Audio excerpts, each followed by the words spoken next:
अस्सलाम वालेकुम दोस्तों, आपका अपना भाई आज फिर एक नई वीडियो के साथ हाजिर खिदमत है। आज की वीडियो मिंचनाबाद प्रवास टूर्नामेंट 2021 का आज 10वां दिन मुकम्मल हुआ।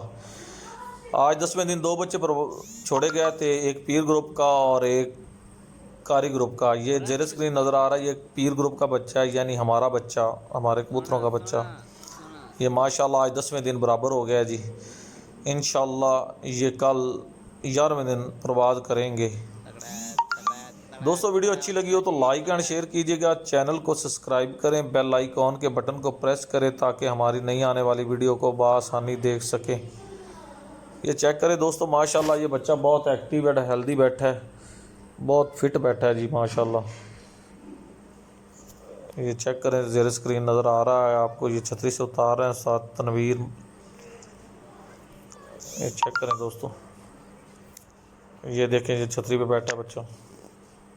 दोस्तों ये कारी ग्रुप का बच्चा है, ये देखें कारी ग्रुप का बच्चा माशाल्लाह ये भी सही है, फिट फाट है जी।